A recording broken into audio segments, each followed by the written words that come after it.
Opening prayer. Bembem, ikaw mag-opening. Ikaw, Mima. Ikaw. Mima.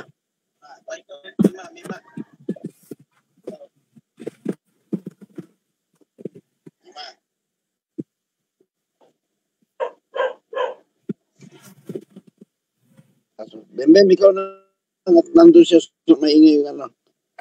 Bembem. Patiran na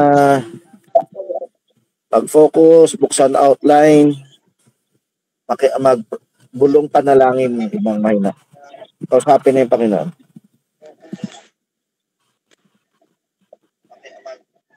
Bem, Joseph. Ako na nga. Kung dalawang picture, pwedeng high priest.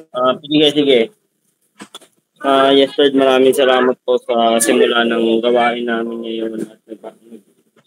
Papasalamat din po kami sa mga pang-araw niyo po sa amin binibigay at tawang bawat isa po sa amin ay patubayan niyo po at bigyan niyo po ng karunungan at kalakasan po at sa bawat itadalang po ng bawat isa na amin kayo na rin po ang para po na sa Panginoon Jesus amin. Mauna na ako. Okay. May tagasulat ng tanong.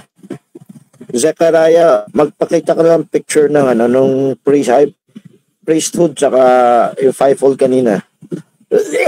Huwag mo lang iwanan sa ganyan. Pahiga mo. Okay. Ang tanong ko po, anong pagkakaiba ng sacrifice and offering? Saka nagbigay po kayo ng tawag ng dapat nating i-sacrifice saka dapat nating i-offering.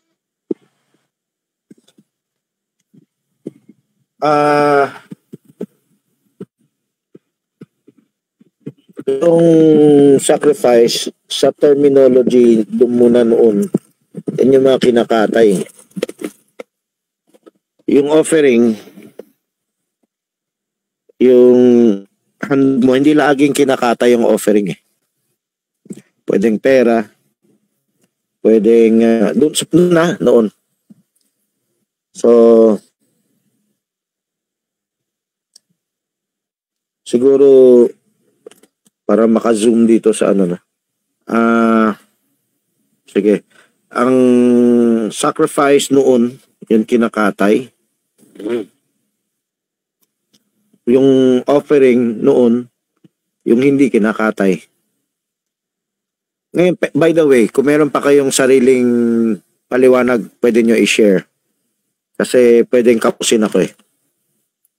Brother Francis, ngayon, sa unawa natin ng hukom class, ano yung kailangan nating i-sacrifice saka i-offer sa itong mensahe natin?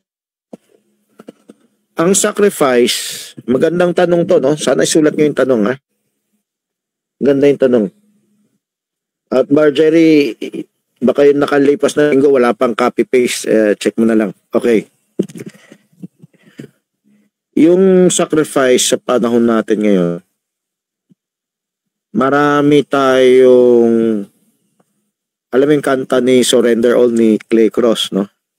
Marami tayong mahihilig sa mundo na kailangan natin isakripisyo. Alam mo, hindi pa naman yan sobrang enjoyment eh. Kunwari, oras ng gawain, naglalaba, nagluluto, para bang hindi naglaan ng oras.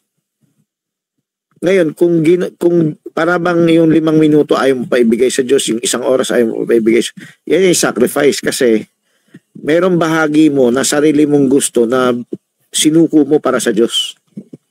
Sabi ni Kristo, not my will be done. Yung sarili mong will o sacrifice.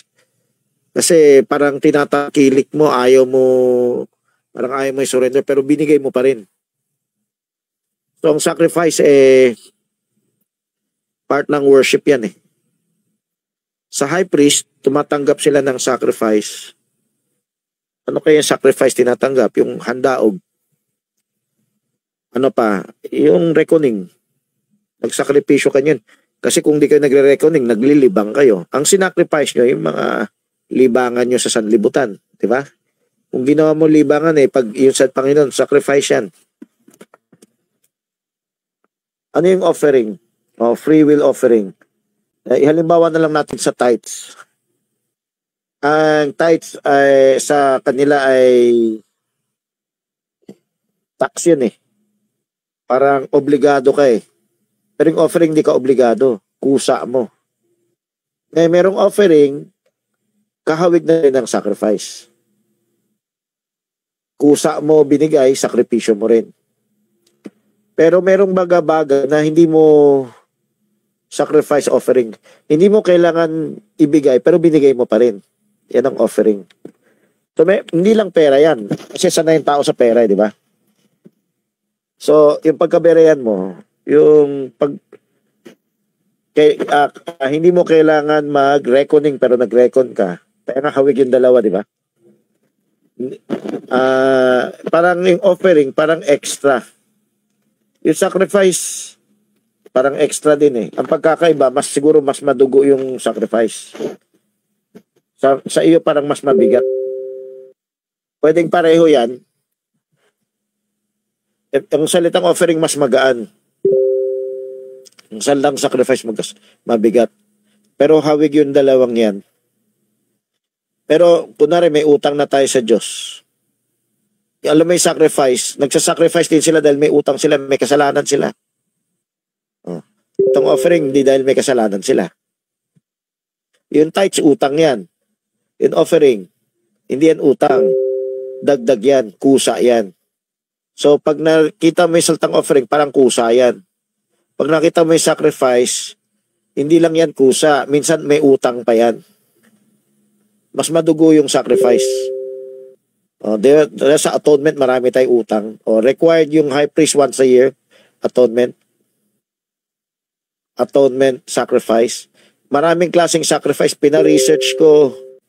Sana nag-research na kayo. Binanggit ko na to last week, no? Yung peace offering, meal offering, sin offering. Pero may sacrifice dyan. Hindi ko nakahabaan. Mag-research na lang kayo. Pero kung meron kayo na research na pagkakaiba ng sacrifice and offering, pwede nyo idagdag dito. Yung nagsisearch ng picture, unahin nyo muna makita yung picture bago nyo share. Tapos kailangan ma-check nyo kung naka-landscape na siya o hindi. Kung kaya nyo, itabi nyo yung priesthood. Yan yung magandang picture. Sana kanina pinakita na yan. Tapos yung fivefold, ready nyo lang. Pwedeng magkatabi sa isang word, no? Ayun, yan ang magandang picture habang nagpapaliwanag ako. Kaya nga, sabi ko, kung maganda yung thumbnail nito, Marjorie dapat maaga-aga pa, nagsimula na i-share sa giant groups. Kasi dinami-dami ng naipon natin ganito, ang hirap na i-share, di ba? Ang dami ng habulin, tambak na eh. So, linggo-linggo, merong routine na inuubos, iniikot. Hindi mo nga maubos yung mga giant groups eh. So, sana itong linggong ito may makinabang na. Ang dami na magagandang lumipas, wala nang mag-share. Hindi na kayang i-share kasi tambak na. So, ito, tulad nito, maganda tong picture. Kapapaliwanag ko lang. Kung habang pinapaliwanag ko, napakita, maganda rin. So, yan, nakakatulong yan sa kapatid. Nakaka-revive din yan. Okay, tanong pa. So, dalaga, maganda na nangunguna ka at tamang spirito. Pero hindi lang pagkaberehan sana, may PTA, may Progressive Ministry. Progressive Ministry, magkontrata ka ng kapatiran na magtanong, no? Kung ano yung style mo, kung may sumusunod sa'yo, tulad ba, si Ruth, kasi nilo sumusunod sa'yo, edi mapapalago mo siya. Okay? Ako naman. Okay, Berna. Manghawa ka rin ng ganyan. Pati si Alan, Carlo, hawakan. Ang tanong ko, yung fivefold ba sa loob ng iglesia, paano sila mag-work in harmony? Tapos, paano na natin ma-distinguish yung each gift and yung importance nila? Meron din ba silang hierarchy? So, ang picture na natin, fivefold. Yung kanina, Zek. Yung fivefold mo kanina, Zek. Yan. So, itong picture na to, bagay ito kanina nung tanong ni Dalaga. Balikan na lang mamaya. Yung picture naman ni Zachariah kanina, yung kahit mga pillar yung nakasulat na fivefold. Kasi naka-landscape na yung kay Zek. Yan, no? Ito rin, meron din. Pwede itong dalawa, okay. Lagi mong ipalakihin. Okay. So, paano magkakaroon ng harmony ang fivefold? Parang tumalon tayo sa outline, no? Ang shortcut na sagot pagkabere yan. Kasi kung meron tayong pagkabere, open tayo makorek. Willing tayo pa-correct. Willing din tayo mag-correct sa iba kung maintindihan tayo. Kung di tayo maintindihan, daan tayo sa hukom.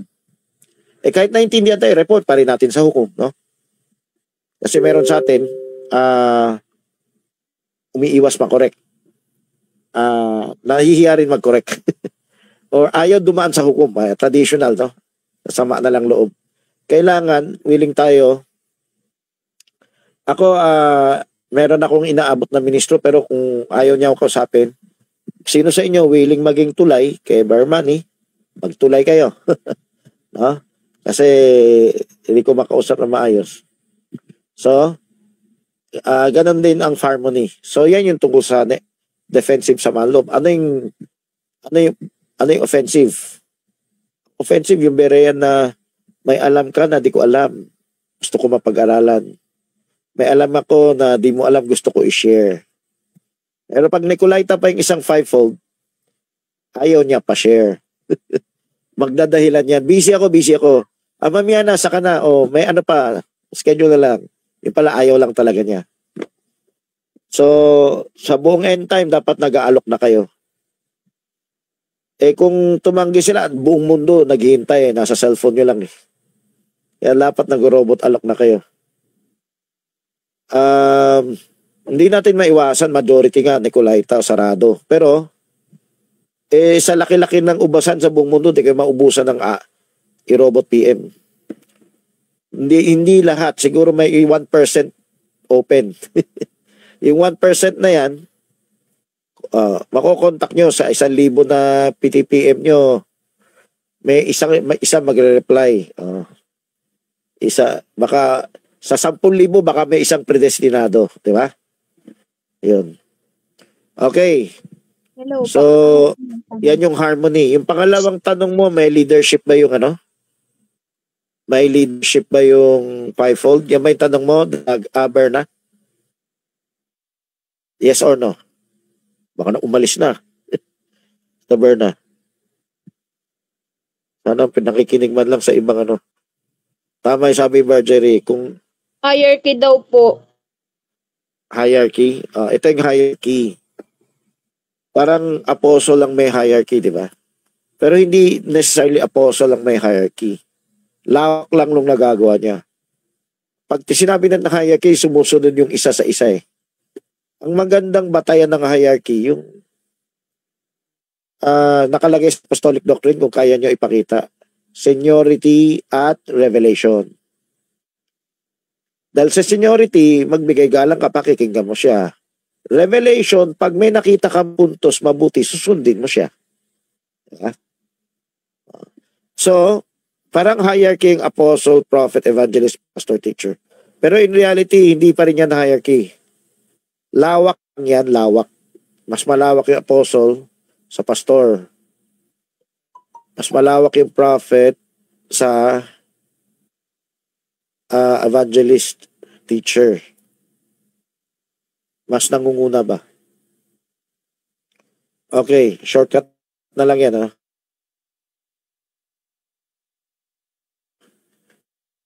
Okay, next question. Sino ba yung Hello po. Ako po. magtatanong? Hello po. Si Bernato eh. So, dalaga, may tanong ulit. By the way, mga kapatiran, si Kapinoy yung miyembro nyo, anak nyo, kahit RT ni Bernalaga, asawa nyo, kailangan nyo pa malungkot yan. Carlan, no? So, Bernalaga, hawakan nyo si Carlan. Ngayon, yung paghawa, kahit kunwari lang yan, no? Kunwari wala pa sa puso yun. Hello po. May tanong po ako. Si Joanna po ito. Lakasan mo lapit. Ayun po. Yung tanong ko po sa yung ano po ba yung Lapit-lapit ang hina, hindi. Hello po. Mamaya ka na kaya, hina pa eh. Hello. Lakasan mo. Ano po yung similarities ng ng high priest at saka fivefold ministry tsaka pagkakaiba po nila? Yan tatalakayin bukas pero mabilis lang sagot ko ngayon. may hawig sa dalawa, hukom, no? Yung sacrifice offerings. Actually, habang tinatalakay kayo bukas, tumulong kayo bukas, ha? Picture, tsaka ano, yung bawat isang number dyan sa letter A, may katapat din sa church yan, eh. So, halimbawa, Aaronic and Levitical, ano yan? Parang si Kristo tsaka yung ibang, yung church, no? Para yung royal priesthood. Pero dito sa loob ng royal priesthood, pwede natin type yung high priest dun sa mas apostolic, mas universal, mas maraming alam, mas mabigat na trabaho, no? Mas tutok, mas malalim. Magtanong. Yun namang sacrifice and offerings, piniliwanag ko na kanina. Yan yung mga gagawin natin alang-alang sa iglesia, sa katawan ni Kristo, etc. Yung paano yung offering, ano yung trabaho ng mga praise offering? Tinuturuan kayo paano mag-offering kayo sa Diyos. Okay? So, hindi lang lagi pera yan. Number 3,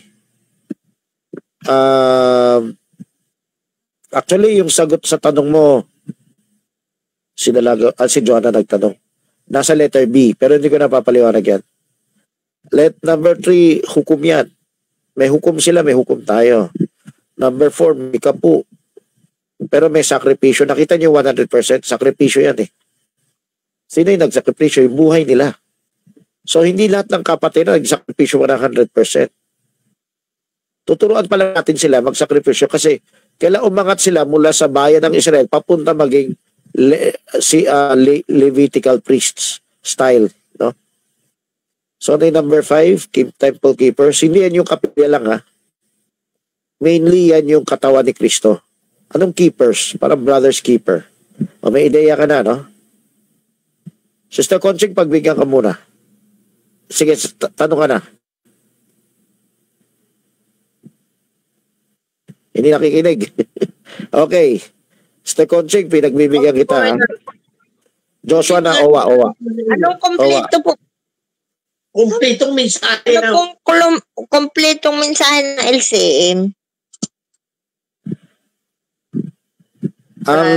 Ang kompletong mensahe, teka, shortcut lang tayo ngayon, no? Ang kompletong mensahe ng LCM, malawak yan eh. Sana magtanong ka rin sa mga ano mo, no? Lahat ng iyong angkan. Para tulong sa kanila yan. Shortcut lang ako. Tungkol yan sa kaligtasan, tungkol yan kay Kristo at sa iglesia, tungkol yan sa obligasyon natin sa isa't isa spiritual. Okay? Tungkol yan sa mga dote, abrahanda. Okay? Ang susunod na magtatanong si Mima, tapos ang narinig ko si Brother Menan. Tapos si Oyang. O, para wala na singit-singit, ha? Ako na. Tanong ko, anong pinagkaiba ng priesthood ni Melchizedek kay Aaron? And anong priesthood yung dapat nating i-achieve? Pareho. Kasi, ang pagbinasa mo lang yung kay Pablo sa Hebrews 7, sana yung mga tanong bukas magbasa na in advance. Parang Melchizedek lang tayo, hindi tayo Aaronic. Totoo yan. May paliwanag na ganyan. Pero meron din progressive spoken word hidden mystery na paliwanag na bago ka maging Melchizedek, dadaan ka sa pagka-Aaronic. Ano yung Aaronic ngayon? Yan yung training natin. Kasi yung priesthood may training. Biblical lahat ng Christian anak, kailangan may training. Kahit nga maging pastor, may training eh. So, yung training, yan ang type ng Aaronic Levitical. Yung Melchizedek, type yan ng Berean na. Matured Berean na. No? Tapos na yung training at masaya siya sa ginagawa niya. Kusa na niya ginagawa. So nakakaingit, meron sa denomination, ibang end time na ganyan.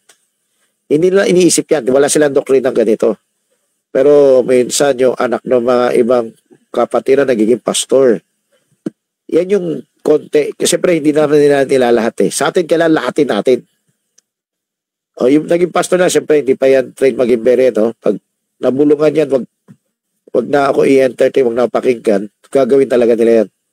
So, sa atin, kailangan makagawa, lahat to, pag binasa nyo yung Hebrew, 1 Peter 2:9, lahat yan, lahat. So, paano natin lalahatin? Diba? Yan yung congregational form of church government. By the way, hindi lahat ng congregational form of church government, berean na lahat. Okay? So, pero magmumukhang congregational lahat, kung lahat na parang Melchizedek. So, malalim yan. Download mo yung Melchizedek na audio, okay? Ang dami kasing type, daming nakatagong hiwaga. Lumalala yung sakit ko. Okay. So, mahinain na yun. Si Brother Menan. Okay, next. Brother Menan, ikaw na. Apo, ako na po.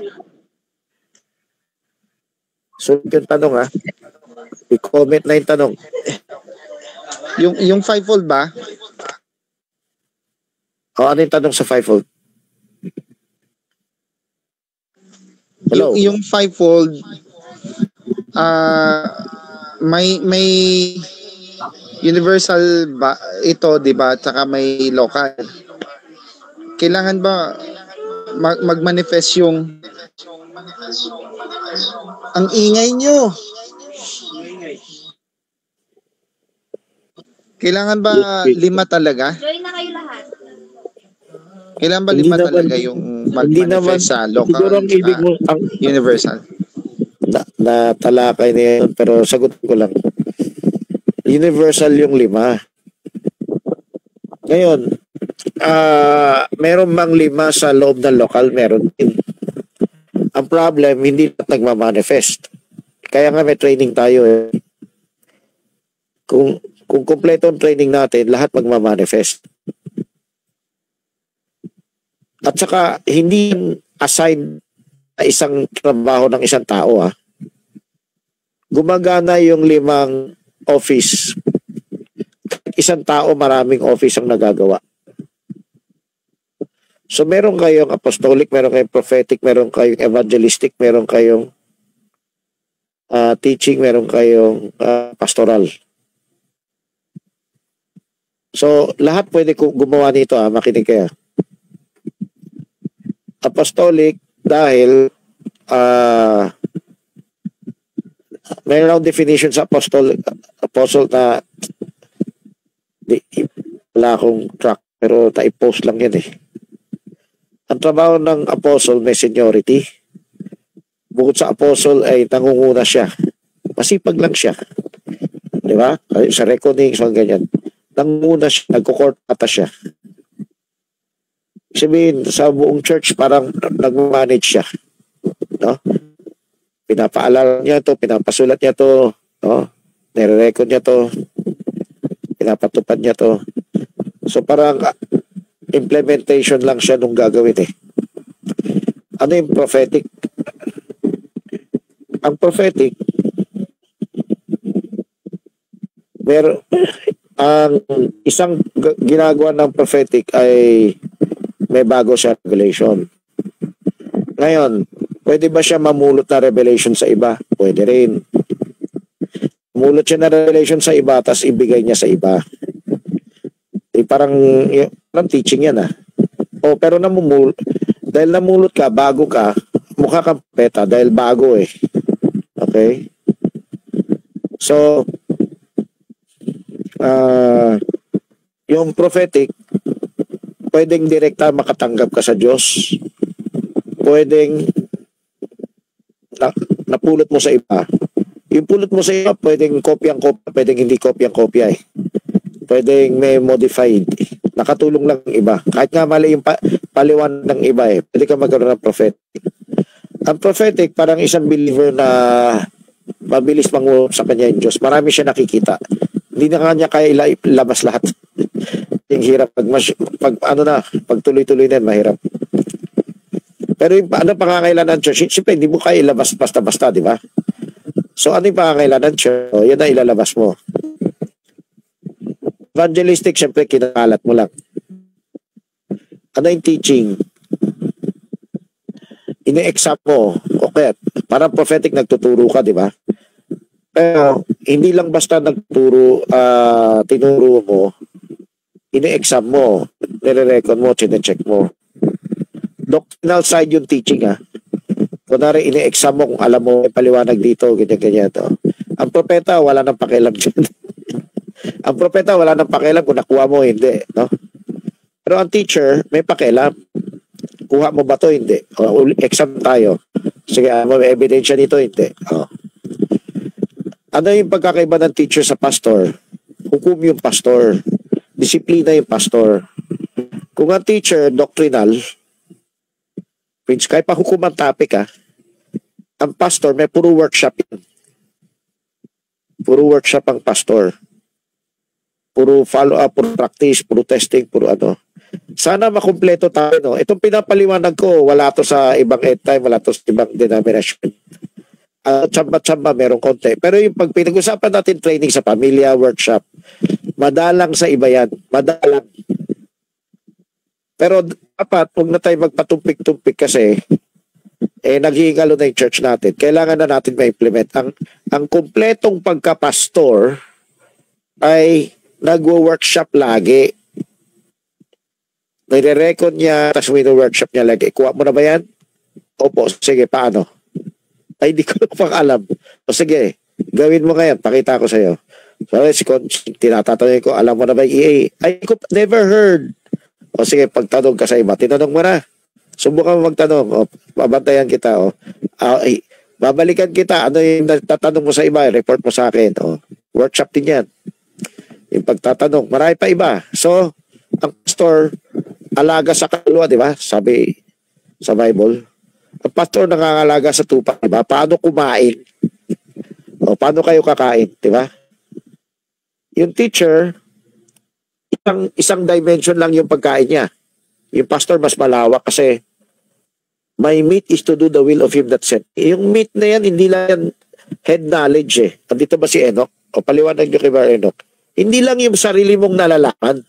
Kailangan yung disiplina. Kung wala kang disiplina, wala rin. Ano yung head knowledge mo? Head knowledge nga lang yan, di ba? So, mas detalyado rito sa fivefold. Sa high priest, doon sa Old Testament priesthood, kulang yan. Pero may hawig dyan. Okay. Shortcut na sagot yan, no? Pakiulit lang yung tanong mo, or meron check ko lang kung nasagot ko lahat. Pakiulit yung tanong mo. Ang tanong ko kung yung universal, di ba may universal, may local. Okay. Kailangan hindi ba ko pa nasagot yung part yan. Mag-manifest yung 5? Sa universal, meron talaga yan. Pero sa local, sa hindi lahat. Kailangan ba mag-manifest lahat? Nagmamanifest na yan. Manifest, wala. Kunwari, tayo, tamad, no? Kahit partial tayo, nagmamanifest na yan. Sa isang church. Sabi sa universal, meron na yan. Churches. Kailangan may apostol, may propeta, evangelista. Di ba? Sa church, kailangan hindi tao, Hindi isang tao lang. Kung hindi designated na isang tao lang. Kundi yung hindi gift kailangan gumana. Yung pagiging apostol, yung propeta. Tinekton mo yung sagot ko. Kung tinekton mo yung sagot ko, paano mag-manifest yung apostle, sinabi ko na. Magaling ka mangortrata. Magaling ka mag-manage. Kaya mo mag-assign ng mga tao. Isang trabaho ng apostle, parang malawak yung pagmamanage niya. Kunwari, teacher, prophet, pastor, evangelist, ina-activate niya o minsan siyang gumagawa. Tapos pinapakita niya sa iba paano gawin. Yan yung bago. Yung lumang apostle, seniority lang yan. Ibig sabihin, lahat ng senior dapat gumagawa niyan. Pero hindi lahat ng senior gumagawa niyan Karamihan sa senior, medyo tinatamad pag gumawa niyan So, tinatawag siyang apostle dahil senior lang siya. Pero ang dapat na apostle, bukod sa senior siya, kahit hindi pa siya senior, kahit hindi pa siya magito pa siya, kailangan i-activate yung lahat na yan. Management yan. Shortcut management yan. Okay? Kunwari, regular ka tatawag, tuturuan kita paano mag-manage, hati ang oras, ganyan. Pag nagtagumpay ka, apostolic yan.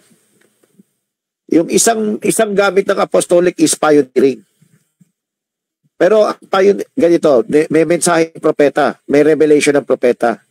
Pero apostolic yung ipapatupad yan. Kasi pag minensahe ng propeta, pwedeng nakaburo lang yan. Pero nakaburo lang, no? Pag hindi tuturo ng teacher, hindi papagalapin ng pastor, hindi kakalat ng evangelist, nakaburo lang yan. So ang apostle, i-make sure niya, hindi yan nakaburo. Pioneering ang tawag dyan. Pioneering kasi, kunwari communion, no? Ay, wala pang tamang communion. O, mangunguna siya, tuturo niya paano yung tamang communion. Ano yung tamang pagpapamilya, ano yung tamang LCM, tamang ganyan-ganyan. Ang apostle, isang trabaho niya ay pioneering. Ang pioneering, ang unawa ng traditional sa pioneering, nagbukas ka lang ng bagong gawain. Hindi laging ganyan. Kahit sa loob ng iglesia, maging pioneer ka sa bagong revelation na pinapagawa ng Diyos. So yung nagbukas ka ng bagong gawain, mababaw na yan. Tama rin yan. Pero, inuulit mo lang yung traditional. Ang mas kompletong pioneering, yung dating dapat ipagawa sa pamilya, nanguna ka na, kailangan ganito, kung halimbawa, bigyan sa Kogyo. Kung narinig nila yung baptism in Jesus' name, kinalat nila, ay kanya-kanyang bautismuhan sila. Pioneering yan. Kailan pa bautismo tayo in Jesus' name? O bulog-bulugan sila. Para tayong Acts 2 dati sa Kogyo. Tapos nagpare-baptize lahat in Jesus' name. Pioneering ang tawag niya kasi may nauna dyan. Kaya naramdaman nila, kailangan nilang gawin yan. Kaya kung nakuha niyo, no? So, yan, apostle yan. Ako na, Brother Francis. Okay, sige. Sige, ulitin mo. Ako na po, Brother Francis. Dalaga ba? Ay, Berna? Question ko lang po is, ano pong pagkakapareho at difference ng priesthood sa fivefold ministry sa panahon natin ngayon? Yung isa ay type, yung isa ay anti-type. Ayan, shortcut. Pero kung detalye, marami na ako nasabi. Yung kanina ko sinagot, kasama yan sa sagot. Pero shortcut para maintindihan mo, may isang type, may isang anti-type. O may isang generalized mababaw at mayroong isa mas malalim. Yan, okay.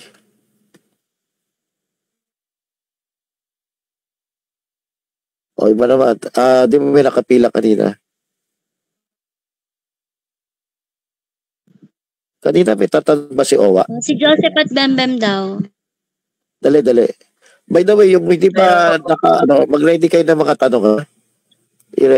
Sige. Ano po ano po yung tanong ko po dun sa about sa yung chosen generation sa 1 Peter 2:9, sino po ba yun? Basahin mo yung verse sa 1 Peter 2:9. Kanta yan, sana ba? Check nyo kung may kanta, no? Ang ganda ng kanta, may walang kanta bukas. Ibig sabihin ganito, hindi tayo bansa ng Israel lang. Bansa tayo ng mga priests. At hindi ka lang bansa ng mga Levites, bansa ka ng mga high priests. Aaronic. Hindi ka lang Aaronic. Si Kristo ka eh. So, sinaming chosen generation, parang core group yan. Core group ang Israel among nations. So, hanggang ngayon, isip ng mga Hudyo, ganun sila. Pero lumipat yan muna yan. Tumawag yan sa Gentiles na, pag siya Gentiles, lahat ng mga bansa. May Gentiles. So, sa Israel, meron kuyuha. Sa iba-ibang lahi, may kinuha. Itong chosen generation, ito tinatawag ng the church. At ang evolution ng church, mula sa type ng Israel, magiging type ng Levites, magiging type ng Aaronic, magiging type ng Melchizedek.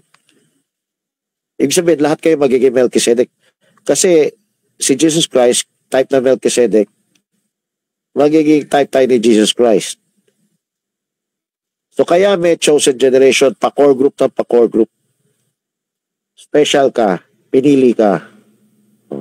Hindi to biro, elite ka. So ikaw yung halimbawa ng Diyos sa sangkatauhan.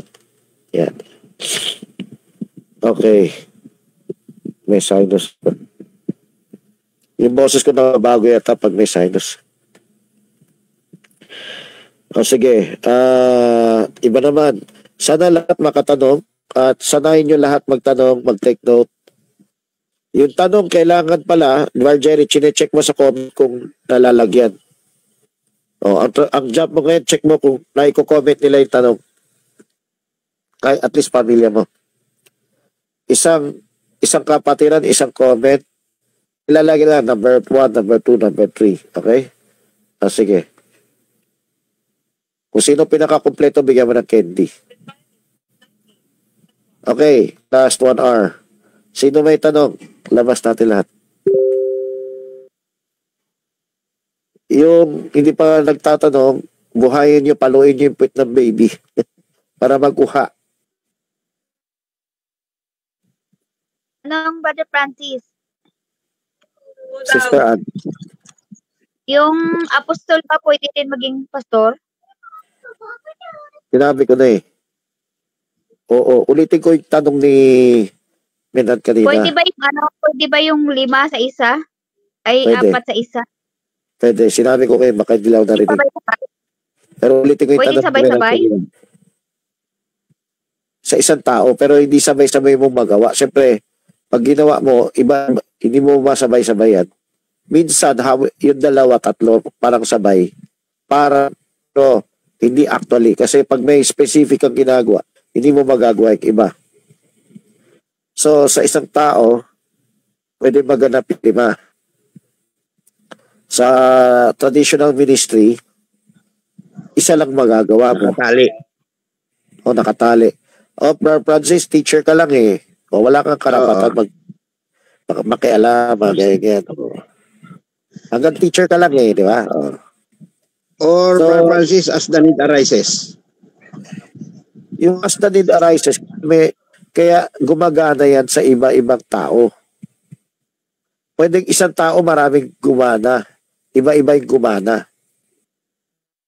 Kaya itong as the need arises, realidad yan. Nangyayari yan, hindi lang nila nare-recognize.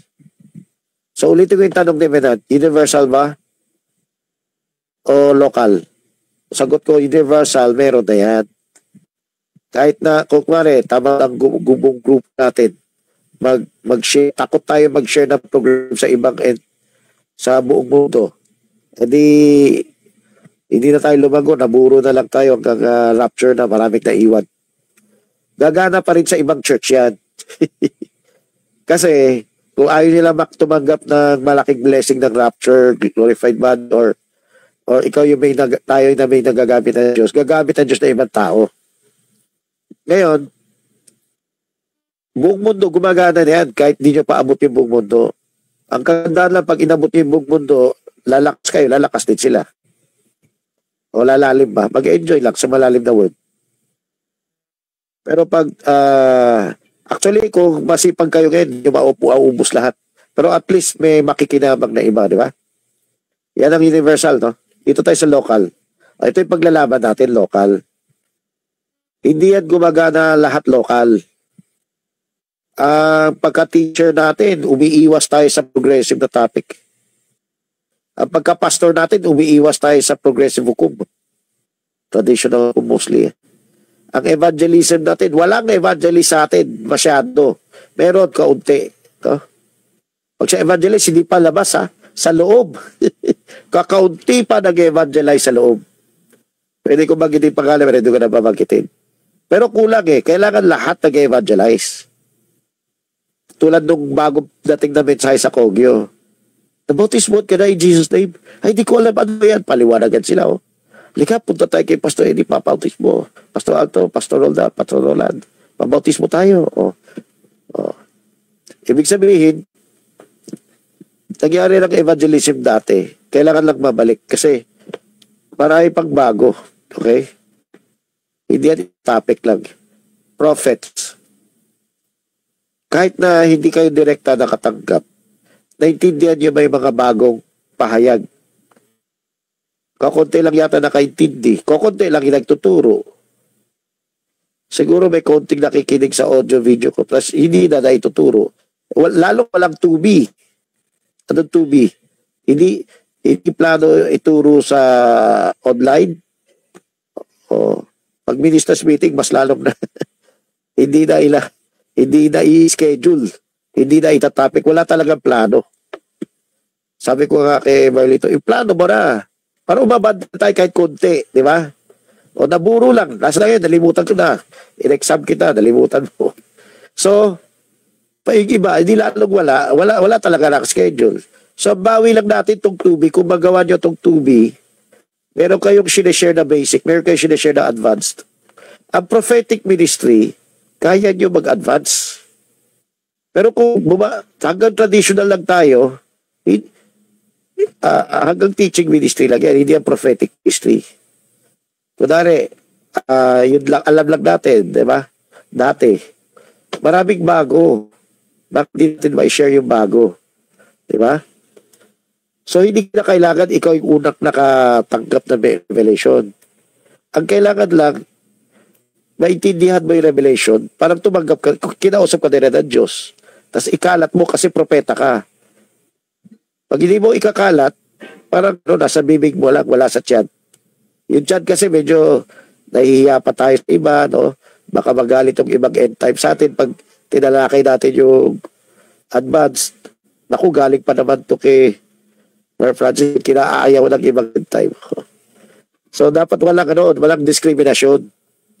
Ako nga, tumatanggap ako sa ibang end time ng whether direkta paliwanag o hindi eh. So, kailangan ganun din tayo mag-share, mag-evangelize tayo, ang prophetic, unawain natin yung malalim. Sabihin natin, hindi tayo direkta nakatanggap to. Unawain natin yung malalim, then ituro natin. Gusto ko mabanggit dito si Brother Freddy. O sabi ni Pastor Roland, tumatanggap kami direkta sa Diyos. Luma na yung kay Brother Francis. Alam na namin lahat yan eh. Bakit kailangan namin pakinggan yung audio video niya? Alam na namin lahat ng aral niya eh. Kung meron kaming di alam, hindi na importante yan. Wala na kwenta yan. Okay? Hindi kailangan malaman yan. Oh. So, yan ang mali. Ang tunay na Berean, kahit galit ka sa tao, dahil Berean ka, nire-recognize mo galing, baka minsan gagamitin siya ng Diyos, at wala kang bias sa kapatiran, kaya mo mamulot sa kanya. Uy, tama yung communion niya, gaganapin ko. Uy, galing to sa Diyos, hindi to galing sa kanya. Ay, hindi namin lang siya. Sige, tama yung Melchizedek, turo ko yan. 2 dekada na, wala pang nagtuturo na Melchizedek. Masya sa ibang end time. Ngayon, may konti ko, pilit lang, sandali lang ko, wala. May 2B tayo, laki-laki ng ubasan. Ano yung prophetic? Ang prophetic, kaya nyo umabante sa revelation. The Lord will do nothing but reveal His secret to His servants, the prophets. Kung ito ay biblically progressive na revelation, bakit mo itatago, ibuburo? Baka hindi mo pa naintindihan, hindi mo pa kahit turo, hindi mo pa nakita yung ebidensya. So, spirit ng propeta yan, kung may pagpakumbaba tayo, check yung ebidensya. At mararanasan mo yung apoy ng Espiritu Santo. Uy, ito nga, totoo nga, ito nga, oo nga. Parang di ka mapakali. So yung apoy na nasa propeta, yung gift na kay Barbanam, pwede nyo matanggap. Hindi lang nakakulong kay Barbanam yan. Tapos subo na lang, no. Kailangan maranasan mo kung ano yung naranasan Barbanam na pagkabayan. Yung apoy na yan. Yung apoy na na-check niya sa Bible, na patunayan tama, kahit nabulat pa si Barbanam sa denominasyon, basta nakita niya, sa Diyos yan, naapuyan ka. Prophetic yan dahil bago sa'yo yan. Bago sa'yo yan. At wala kang bias. Kasi kung may bias ka, namili ka lang ng matututunan, hindi mo matutumbok yung pinakamahalaga. Kasi ang Berean, kahit na mali pa yung turo, kaya niya i-correct yan. Dahil 1 Peter 3:15, pinaghandaan mo na sagot. Sa paghahanda mo pa lang ng sagot, para propeta ka na kasi bigyan ka ng Diyos ng anointing eh. Papatulog ka rin sa iba, siyempre. So, ang kumpletong prophetic, whether namulat ka sa iba o hindi, dahil tuloy-tuloy yung pagkaberehan mo, kahit yung nila abot mo, kaya mo ipakita sa kanila saan sila nagkakamali. Kasi nag-iiwan ka na sa kanila eh. Tinanong mo na Pag nag-iiwan ka sa kanila, alam mo na dapat ang paliwanag nila kahit dito sa mga advanced topics. So, check na natin yung sarili natin. Ginagawa naman natin yan, nakarating na pa tayo dyan. O malayo-layo pa. Kung malayo-malayo pa, i-ready natin yung sarili natin. Kasi baka wala pa tayong disiplina. Sino to? Ano po, magtanong si Sina sa si Sam. Okay, maganda. I-develop nyo yan sa tayo kahit ka sa bahay nyo. Dapat pinatuturo na rin sa bahay nyo sila Patrick, Mika. Turo-turo na kayo, ha? Hindi lang kayo. Ngayon, tama yung ginawa mo. Pero sa ibang araw, tuloy-tuloy nyo lang yan. Sino Sam? Sino Sam? Magtanong mo si Sam po. Dali na. Dapat nga tigita sila eh. Sige. Ano po sabihin po nung 2-3? Bakit po ba na? Dali, ubo lang ako. Bakit meron pong 2-3? Sa Genesis 1-1, 2-9. Okay. 2-9. So, hindi ko malalahat, no? Pero, pwede rin mag-share dito sa screen si Remy nung 2-3 stipulation. No? Kung sino sa inyo makahanap agad. Para lang sa tanong na yan.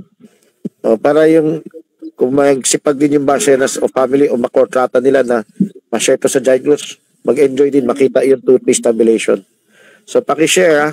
Ngayon, kayo ko na kailangan. Kasi meron pa itong magtatanong. Tungkol yan sa dalawang klaseng anointing, dalawang klaseng batas, dalawang klaseng salita, dalawang klaseng gagawin, dalawang klaseng motibo. At yan ang nag-govern sa kakainin, sa pag-aasawa, sa espiritualidad. Shortcut na sagot ko. Tignan mo yung tabulation. Patulong ka rin, Brother Sam, sa pamilya mo at kapatiran. Pag tinanong mo pamilya mo, hindi nila alam, at least kaligtasan nila, alam hindi nila sa ibang kapatiran. Kala ko ipapakita na yung 2-3 stipulation.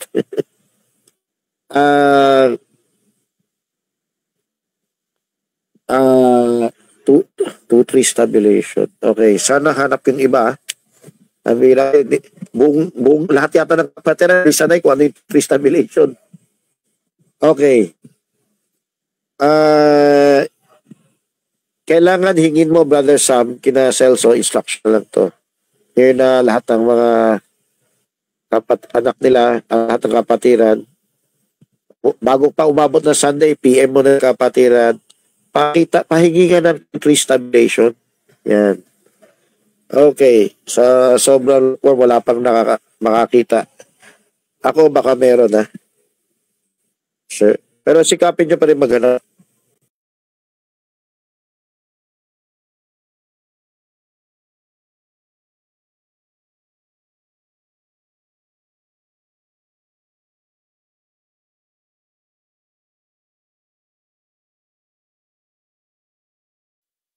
Share screen kayo ng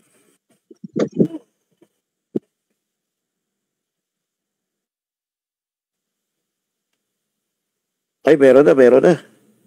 Mag-close screen ako. Okay. Pakiyanan, yan. 2-3 stipulation. Hingin mo yan, Brother Sam. Hingin mo sa lahat ng pamilya mo. Kung hindi nila alam, tulungan mo, iligtas yung pamilya mo. Nahanapin din na yan. Diba? Turuan mo si Barcelso, Mirna, utusan si Patrick, Mika. Hanapin yan. Hingin sa ibang kapatiran. Pag ayaw sumunod, turuan mo mga akbay, mga halik. Okay? Pagparusa. So, tulong mo yan sa pamilya. Sina, may tanong wala? Po. Tanong ko, Sina.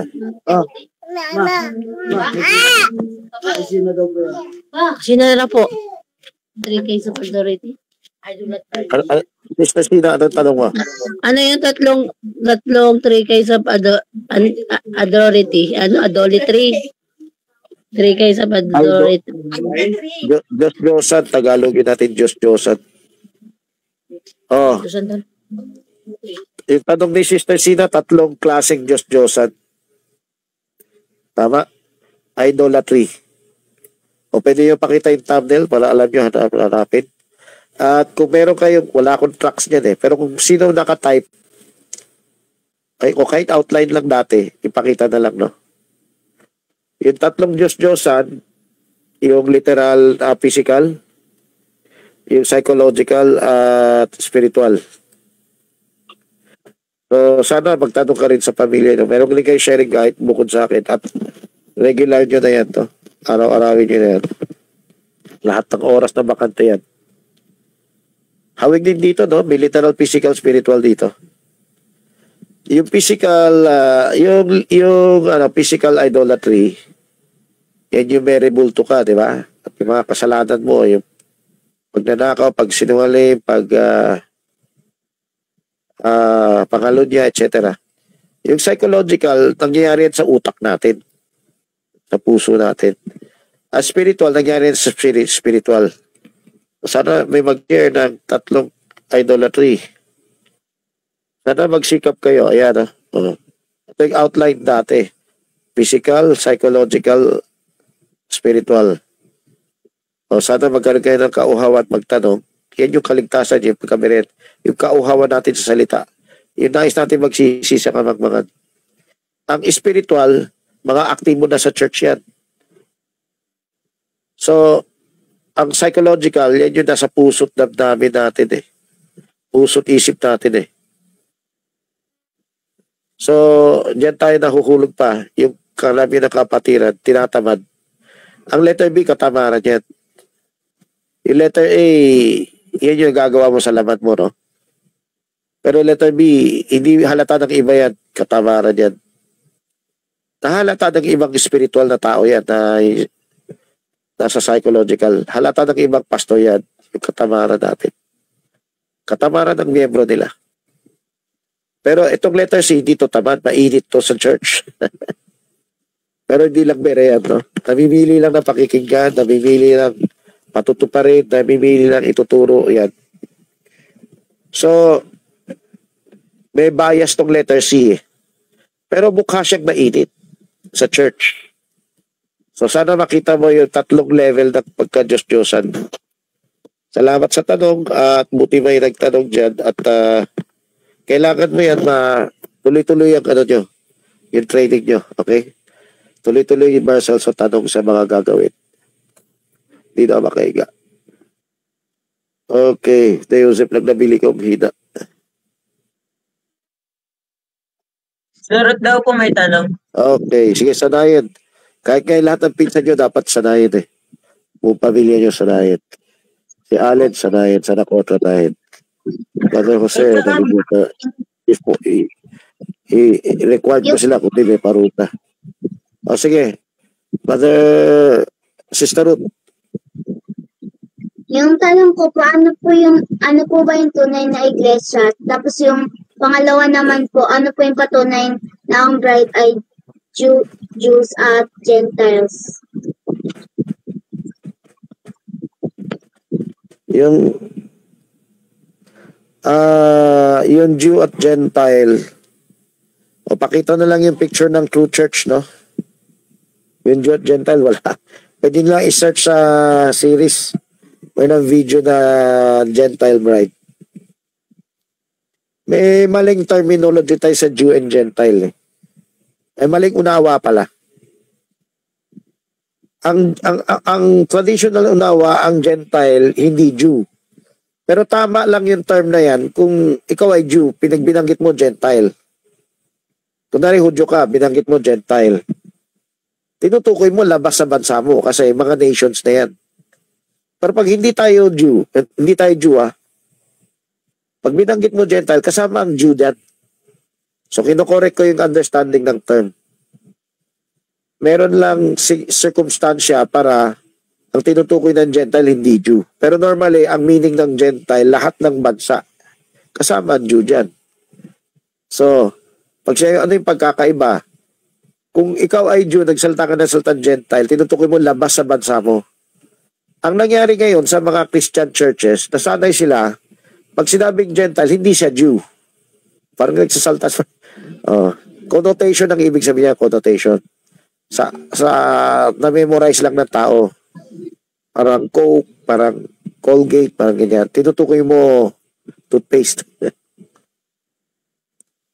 Okay. Dito tayo sa kalimutan ko yung unang tanong mo Unang tanong po niya, ano ang true church? Okay. So, pakita ng true church, no? Kaya nakang broadcast dyan. Kahon yung, sino pa may gawa nito? JP David o si Simon? Kahon pa to eh. Kaya stretch mo. Pero yung true church na. Kung kahit sino pa makahanap ng true church na thumbnail, no? Type nilang the true church. Kung alam mo ang ibig sabihin ng iglesia, merong tunay na iglesia, may peking iglesia. Ano yung peking iglesia? Hindi siya offensive. Hindi siya berean. Pag berean ka, offensive ka na eh. Yung traditional church, hindi yan magiging tunay kasi kontento na yan sa alam niya eh. Kahit malaki pa siya, kahit higante pa siya, kahit mayaman pa siya. Hindi pinag-usapan ng size, yaman, o rehistro. Pinag-usapan natin tunay o hindi eh. Pag siya tunay, nagaganap na yung kalooban ng Diyos. Meron tayong true church na thumbnail. Pwede yan, no? A basis of a true church. So, ewan ko kung may luma pa, pero di bale. Ito na. So, hindi mo tanong ano ang batayan eh. Ano ang true church? Ang true church, yun talagang babalikan ni Kristo. At universal yan. Sino yung berean sa buong mundo? Di ba? Kukunti lang yan eh. Bilang mo sa daliri. Pero mamimit mo yan, makakausap yan kung tuloy-tuloy kayo mag-2B ito. Alap sa 2B. Kasi eventually, hindi yan sarado eh. Interesado yan makinig. Okay? Willing yan paturo, willing yan turo din. Sinabi ko lang isang halimbawa ng true church. Maraming characteristics yan. Pakinggan mo na lang itong audio, itong video. Itong share screen ni Sister Remy. Hanapin nyo yung title niya sa Kogyo End Time series. Okay, next. Tatanong. Oo. Ano yung ibig sabihin ng yung tumatanggap tayo ng 10% pero nagbibigay tayo ng 100%. Hanap na kayo picture. Pakita nyo na yung picture habang nakahanda dyan. Simon, Remy, ito. Ibig sabihin, kahit na tumanggap ka ng 10 sa mga kapatiran, yung buong buhay mo dapat 100% bigay sa Diyos. So yung mga Levita, wala silang pag-aari. Hindi sila binigyan ng lupain. Yung mga Levita, di-squatter tuloy sila. Oo. Pero, yung buhay nila, dedicated na sa Diyos. So, pag tumanggap sila ng 10%, kung hindi yan personal enjoyment nila, paglilingkod nila 100% yan. Buong buhay nila naka-consecrate na. Consecrate, nakatabi na, nakatangi na, nakareserva na para sa Diyos. Yung meaning ng holy is nakabukod. Meaning ng holy o sanctified, consecrated. So, hindi lang yung mga furniture ng templo, tabernakulo, yung buhay nila. So, yan yung original priesthood. Siyempre, yung priesthood ngayon, medyo Ngayon, hindi lang fivefold yan. Ang gift dapat na fivefold, kalat yan sa lahat ng kapatiran eh. So, type ng isang believer yan. Ayan, salamat sa picture. Nagbibigay ng ikapu at offering. Pero yung bansa ng Israel, hindi pa yan nasa level na 100%. Nagbibigay lang sila bahagi ng buhay nila. Pero ang priest, buong buhay nila, nakadedicate na yan sa maglingkod Yun ang type ng true church na mag-glorified. Lahat naglilingkod. Hindi kokonti lang naglilingkod. Ang fivefold, hindi kokonti lang dapat. Kailangan lahat ng fivefold gift gumana sa buong church. O sagot sa tanong ni Menan, local, universal, sinagot ko na. Sa local ba, kailangan may 5? Sagot ko, pag magmamature, oo, gagana ang 5.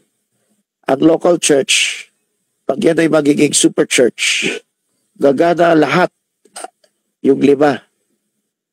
Hindi lang sa loob siya nagmi-minister eh. Nagmi-minister na siya palabas. Parang yung buong local church mo ay mga Levites, mga Aaronics, mga Melchizedeks. Nagyari na yan sa Acts 2. Kailan bumalik lang tayo doon. So yung mga pamilya nyo, unahin nyo muna yung sa Panginoon bago pa mamasyal. Kasi pag hindi pa yan mature, tas namasyal kayo, ang gusto ng pamilya nyo, yung bagay sa sanlibutan. Yung mga nature, bundok, swimming. Di ba?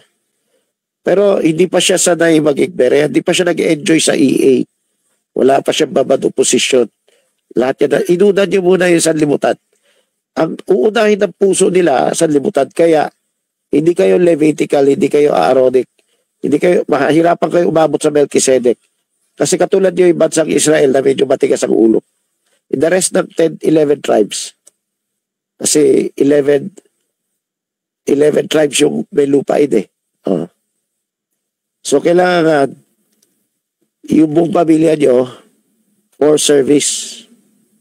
Bonus na lang yan kung nakakain kayo sa mabahaling restaurant, nabasyal kayo sa nature o cute aso. Bonus na lang yan. Kailangan ang primary meaning ng asawa, anak, pamilya, ang pinaka-mission ng pamilya, may mission siya. Levitic, royal priesthood kayo, chosen generation kayo.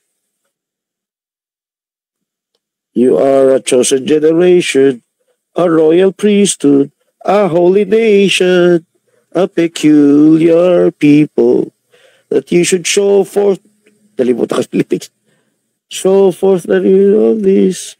He has called you out of darkness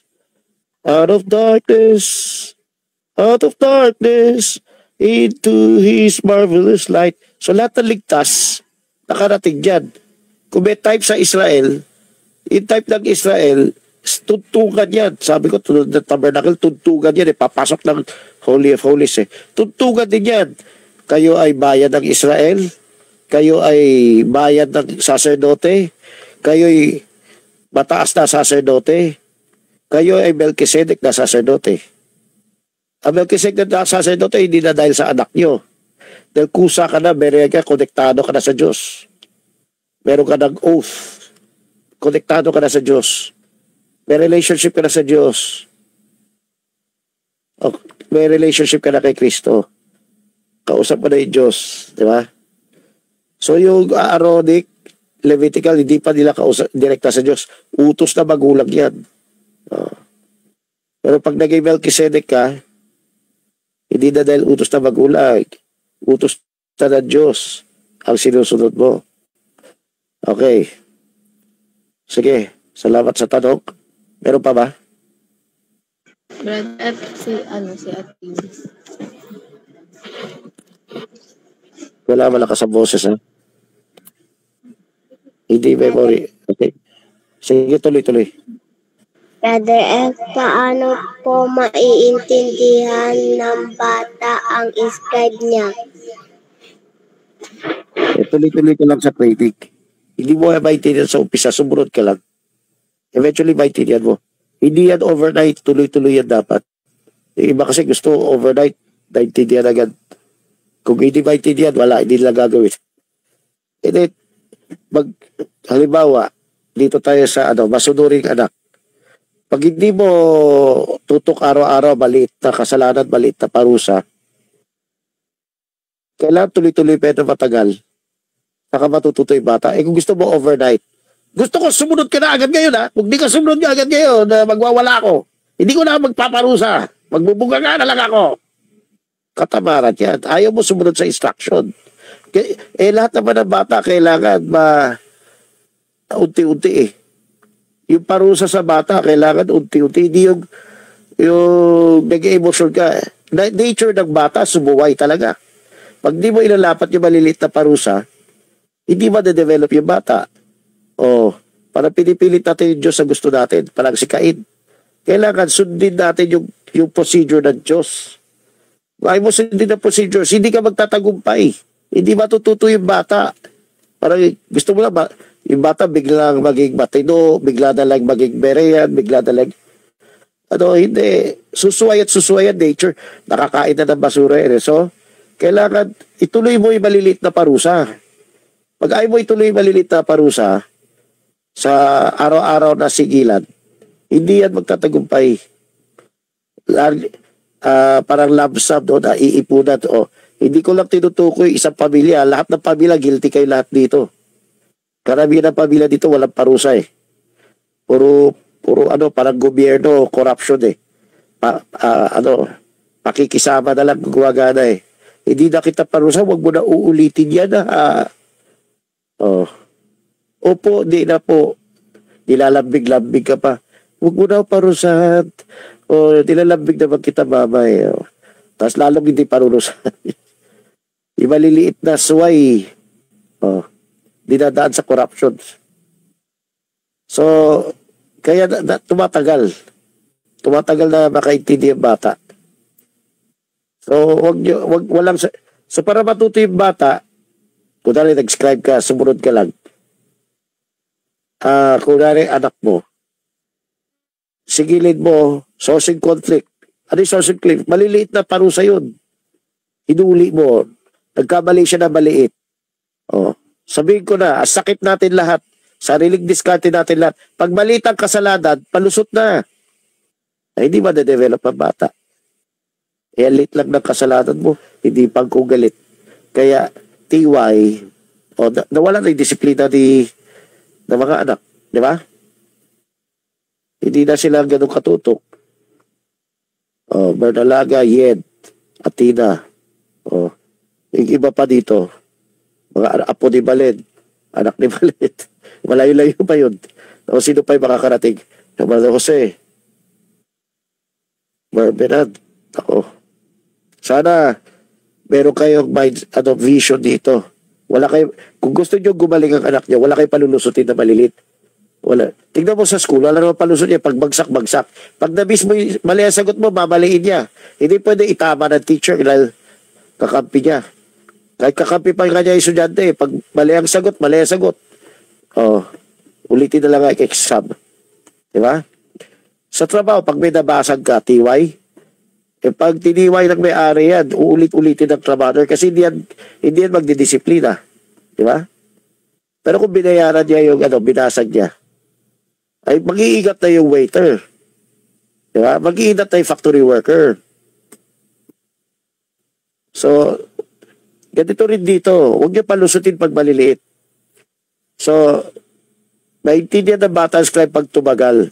Kailangan din niya may ka-sharing, may kausap, may tinanong siyang ibang young people.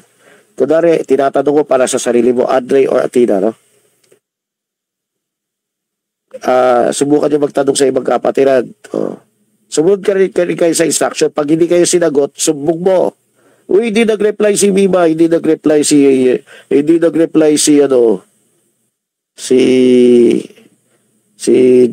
JP, si David.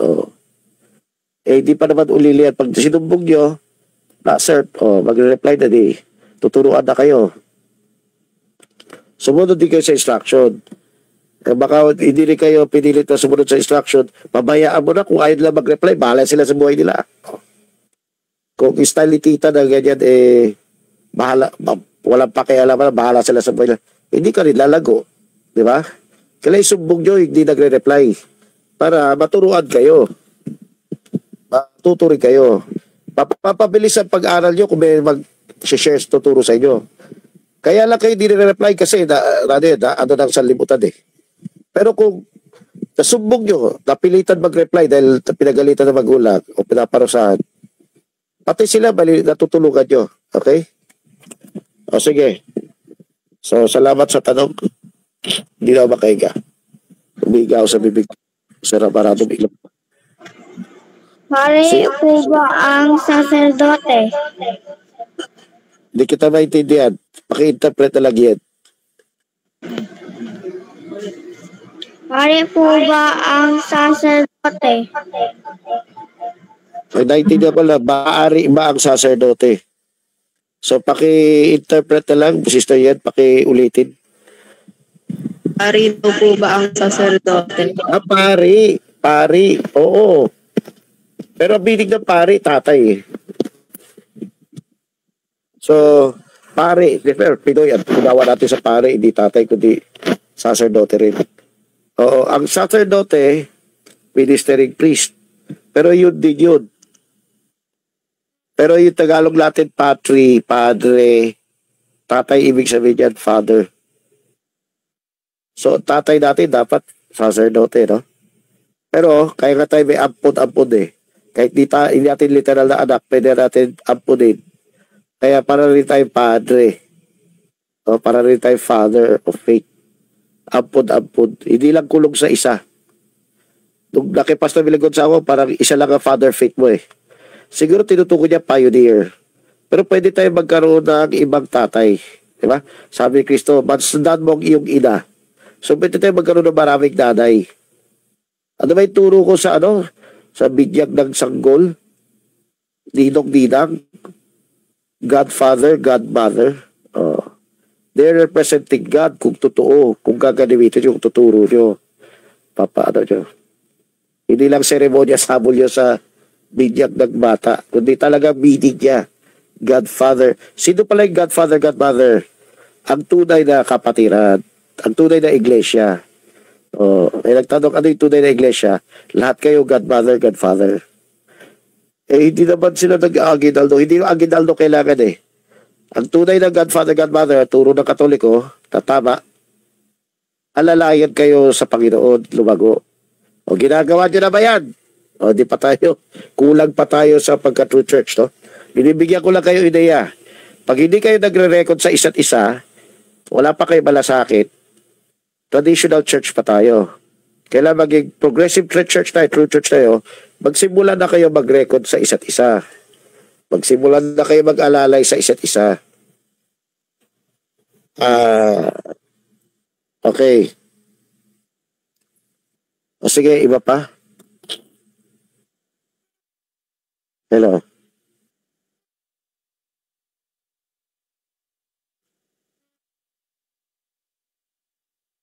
Kung walang magtatanong, ako magtatanong. Pero, yung mga pamilya na hindi pa nakapagtanong, sikapin nyo, check yung scribe nila kung nasulat yung tanong. Kasi baka nag-games, di ba? Baka iba ginagawa. Check nyo. Then, parang ampun na rin tawag, bigyan nyo, paggawa nyo ng tanong, madali lang gumawa ng tanong eh. Rot, baka may tanong ka, Rot. Pag gumawa kayo ng tanong. Pag gumawa kayo ng tanong, Rot Casinillo, baka may tanong ka. Nakikipag-ugnayan kayo sa Diyos. Joseph Bentem, tanong. Yung walang tanong, parang walang ugnayan sa Diyos. Kahit itong maikling oras na to, patay pa sa Diyos. Parang binubuhay nyo lang yung tandaan nyo pag nagkasakit tayo, namatay tayo, wala na tayo iba makikita kundi siya. So kung umiiwas kayo sa kanya, wala kayong buhay after death. Maghihirap kayo sa mundo ng mga demonyo. Wala na tutulong sa inyo eh. Sabihin nyo, para kayo natapon sa dagat, natapon sa disyerto, natapon sa madilim na kwarto, nakulungan. Kaya impyerno. Kayo palang matakot na kayo. Huwag kayo magmayamag na habang buhay kayo ganyan. O takutin yung mga anak yung sarado, no? Smarcel, so sino pa? Yung anak na sarado pa sa pagkabili. Okay, tanong. Ano ang topic natin ngayon o topic natin bukas na napaalalahanan ng pista ng tabernakulo?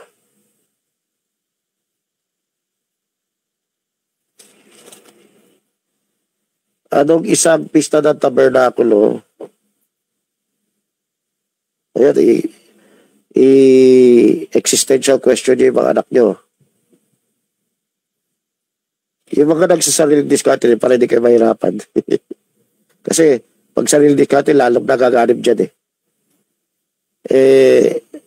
follow instruction na. Pag malamig ulo, tumawag na.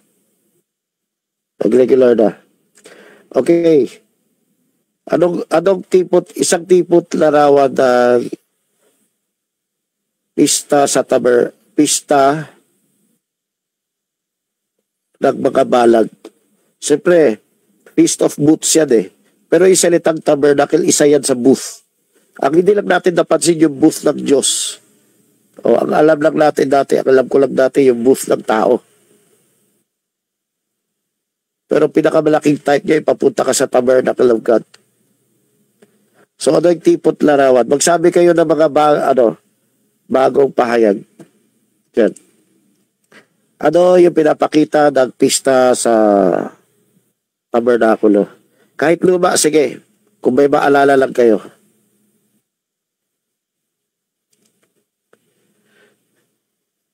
Po, si Joanna po. Sa pamilya. Huwag kang shortcut, no? Kasi shortcut, pamilya, wala na. Kunwari, nagsishare ka sa foreigner, nasa tubi ka. Ginagawa po sa pamilya ngayon, yung halimbawa po, emergency Abrahanda. Yung 3 yun po. Shortcut din Tipot larawan muna. Kunwari, ang tipo niya, yung birthday ni Christ. Ang tanong ko pala, ano yung nakatagong revelation? So, tama na may sagot mo, pero hindi maintindihan ng tao yan Kaya connecta natin yung ginagawa sa pista sa nakatagong revelation. Yung sinabi ko, halimbawa, birthday ni Christ. Nakatagong, may pinapakita dyan. Sige.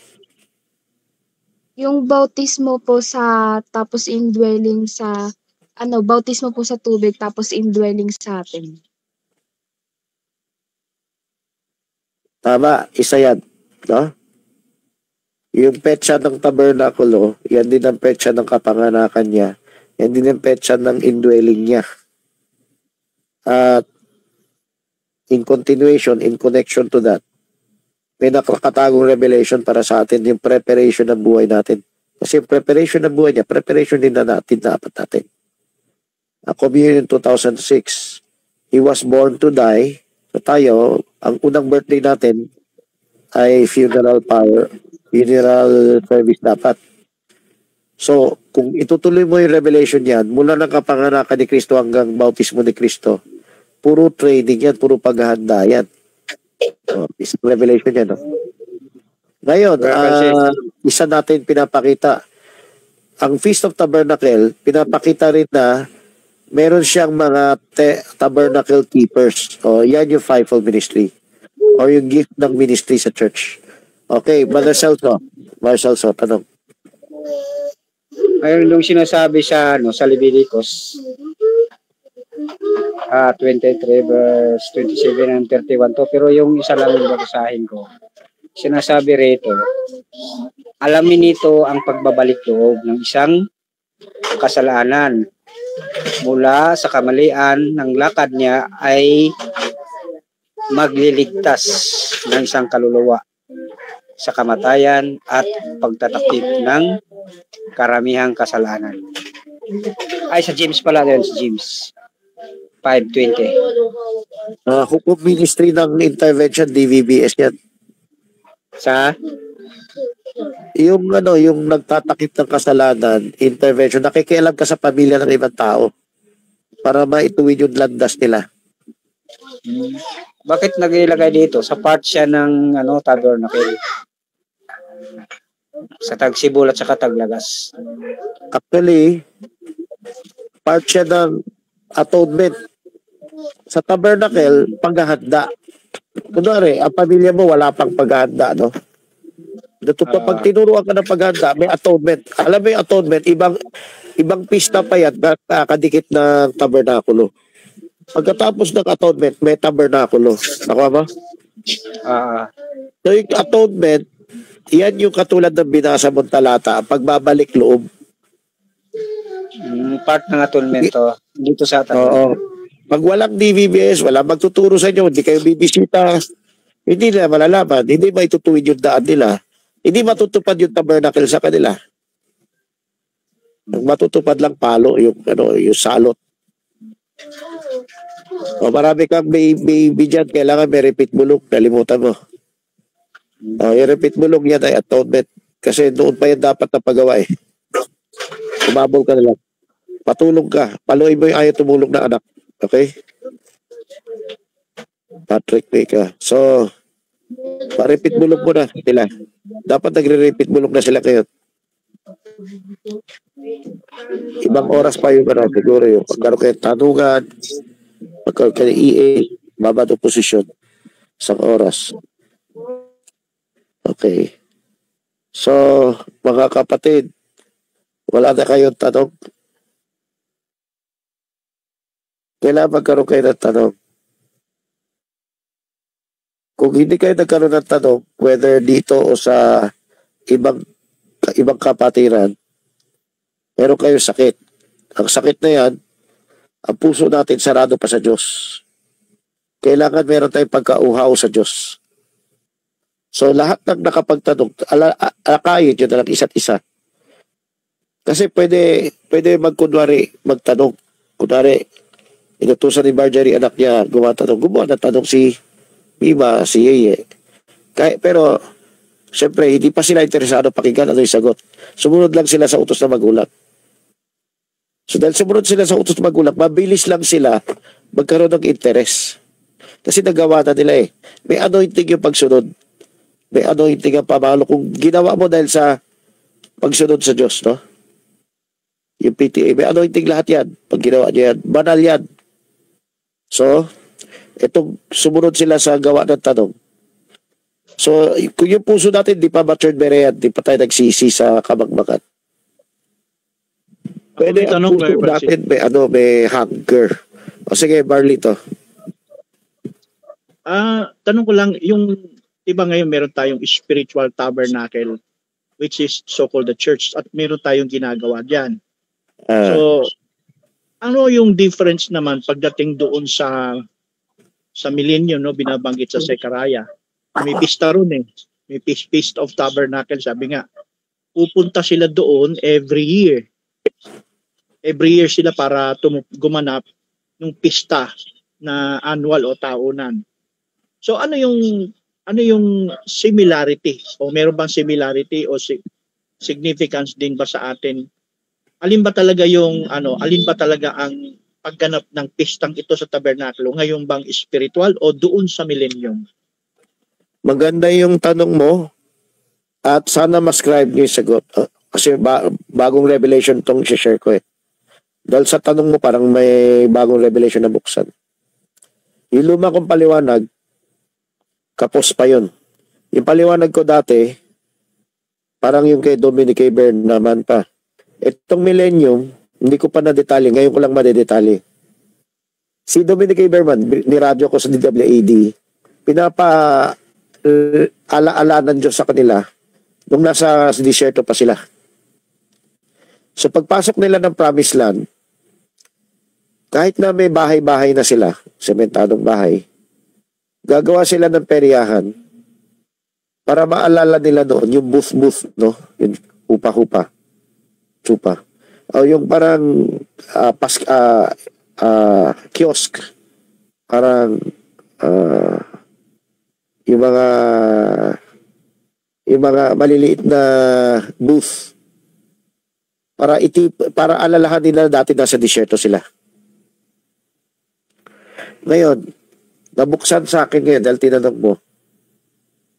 Nababasa ko lang sa Zechariah 14. sa millennium, pinapaselebrate ang Feast of Tabernacle. Ngayon nabuksan ako, parang nakita ko to ngayon. Alam mo ba yung millennium ay 7th day sa 7,000 years human creation week? Ang Sabbath ng 7,000 year human creation week, yung millennium. Yung millennium, parang nakapasok na sila sa promised land. Hebrews chapter 4, pwede ito maging separate na sermon, no? Pero lahat na sermon, may saysay lang kung konektado sa hukom. Gagawin. Sa Hebrews chapter 4, binanggit yung Sabbath. Sa Hebrews chapter 4, binanggit din yung pasok sa promised land. I swear and will not repent that they will not enter my rest. Anong rest? Yung promised land. Pero binanggit din yung Sabbath. So ang pagpasok sa promised land ay parang pagpasok sa Sabbath din. So pagpasok nila sa literal na Canaan, dapat sila mag-celebrate ng Feast of Tabernacle of Booths para maalala nila nung nasa disyerto pa sila. Parang Passover, alalahanin nila niligtas ng Diyos yung mga anak nila dahil sumunod sila sa instruction. Hindi pinatay yung panganay nilang anak. Yun yung Passover. So, itong millennium na Feast of Tabernacle na sa Zechariah 14, ito ay type na aalalahanin ng sangkatauhan. So, hindi lang yung citizen na millennium, pati na yung bride. Ano yung dinanas nung nasa church ages pa? Ano yung dinanas nung nasa 6,000 years pa? Ano yung dinanas ng humanity? Ano yung dati nilang buhay? Kahit na tribulation period pa eh. Bago sila nakapasok sa millennium. Ano itong millennium? Matthew 25, enter into the joy of the Lord. Matthew 25 verse 47 ba yan? Check nyo, no? Sabi, enter into the rest prepared for you from the foundation of the world. So yung celebration nila ng tabernacle sa millennium ay inaalala nila nung panahon na doon pa sila sa ilang. Ano yung ilang? Yan yung 6,000 years na travel. Tayo Christian, meron din tayo travel eh. Church ages natin eh. So itong tabernacle, inaalala yun dati. Yun, ano ba yung dati? Yung dati Israel, siyempre, may pagsubok. Yung buong mundo, may pagsubok. Yung Kristiyano, may pagsubok. So inaalala yun dati. Ano yung maaalala natin? Kasama na yung indwelling ng Diyos kay Kristo. Kasama na yung indwelling ng Diyos sa atin. Kasama natin yung travel natin sa ilang. Kasama natin yung tabernacle keepers. Kasama na yung atonement, etc. So habang nasa ilang, inaalala natin sa Feast of Tabernacle, yung dating buhay natin. Yung dating training. Yung dating paghahanda. Yung dating ministry.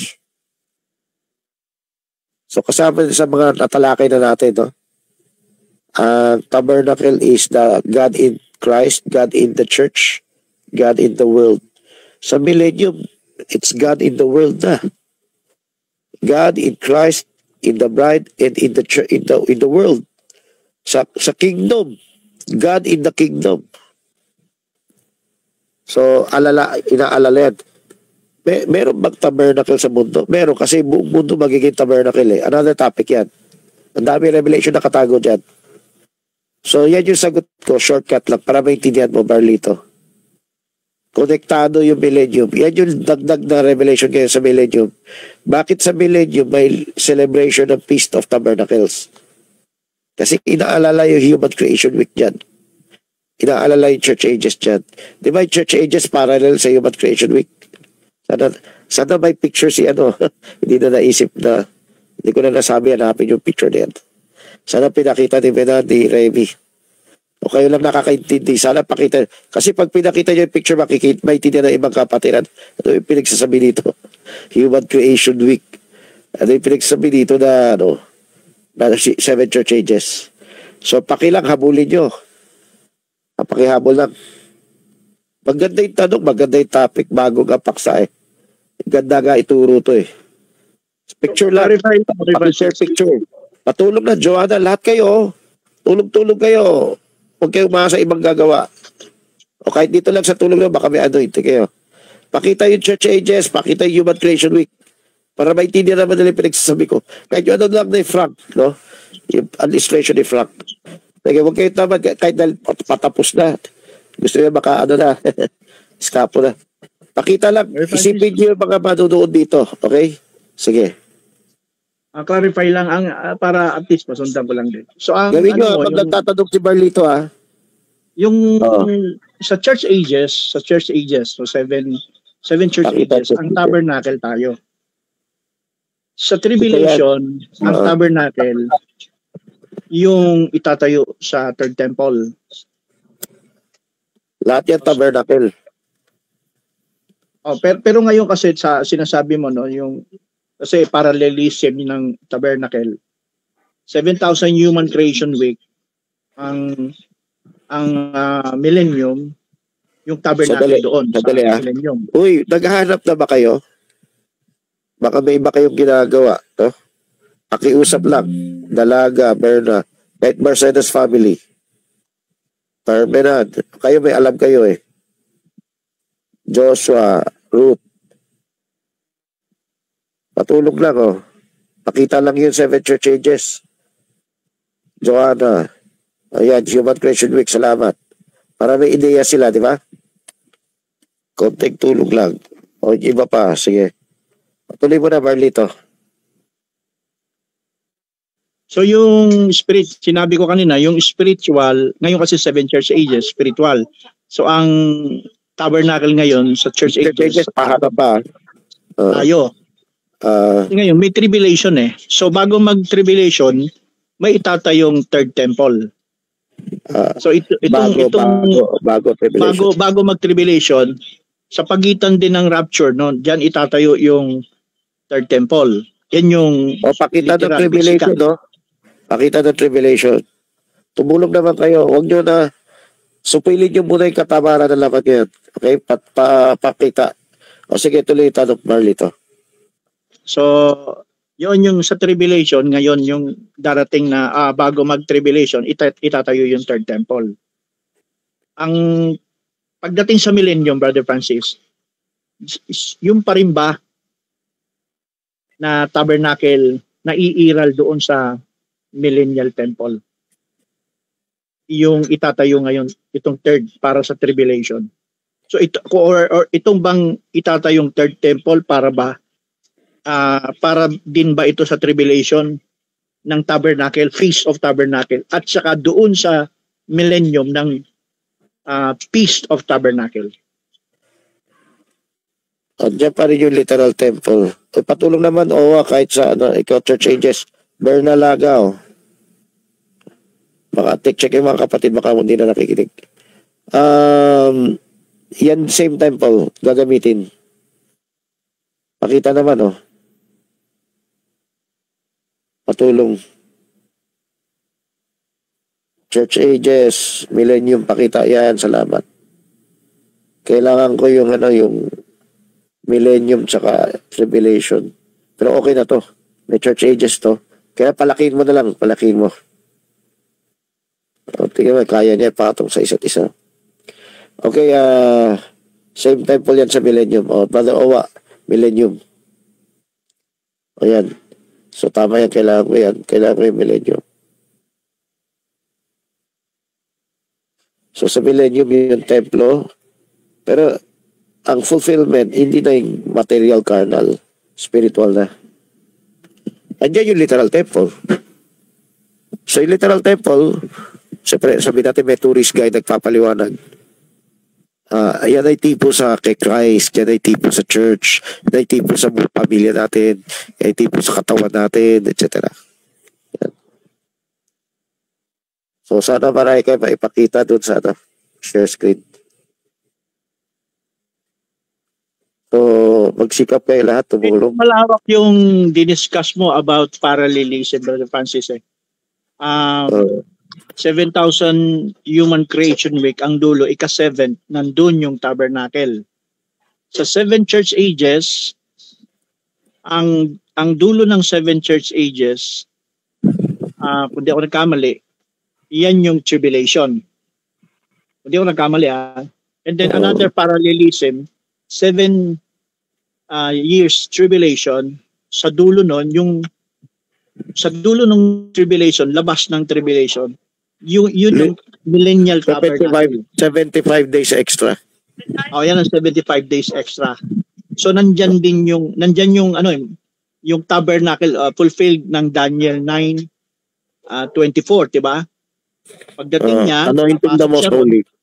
To anoint the most holy. So yun yung parang pinakita mo na parallelism. Tama ba 'yan? Oo. Kahit nga dito sa feast, hindi tayo mabuso ng type. Marami lang akong hindi nakikita. Okay? Marami pa ipapakita ang Diyos. Walang kwenta lahat yan kung hindi kayo mag-hunger. Kailangan kayo mag-hunger at i-share. Pag hindi nyo yan i-share, matatambakan kayo kasi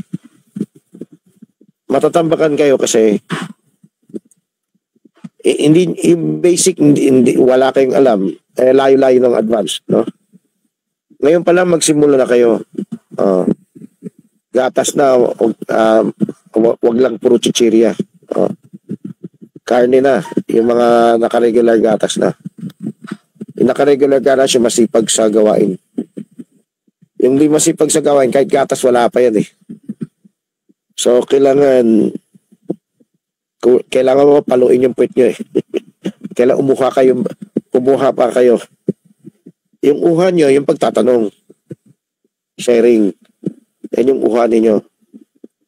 O pauhayin natin na yung hindi pa nakakahinga spiritual. Hindi pa yung kahit simpleng gatas, wala pa yan. Okay. So salamat kahit umabol yung picture, no? Alam mo, sayang yung sharing natin kung dito naintindihan ng iba.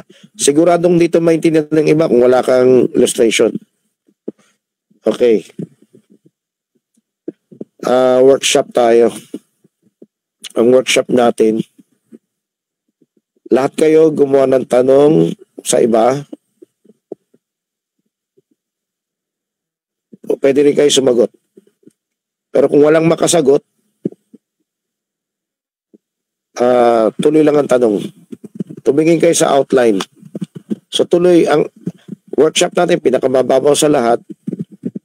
Tuloy lang ikot ng picture, no? Paano gumawa kayo ng tanong? Yan. So meron dyan napagawa ng tanong yung mga pinsan ni Yed, no? Anak ni Jerry. Si Owarut, sino pa? Yung iba, ganito, kung hindi pa kayo nakagawa ng tanong, kayo tatanungin. Okay, exam. Sino yung pwede mag-exam? Yung nakagawa ng tanong. Although hindi naman bawal kung hindi ka pa nakagawa ng tanong ikaw pa mag-exam sa iba. Pwede rin yan. So minimum, Lito, Jerry, Menan, gumawa kayo ng tanong. Yung iba na nakatanong, pwede gumawa ng tanong. Yung hindi nakagawa ng tanong, pwede gumawa ng tanong. Pwede magtanong. Ang tanong na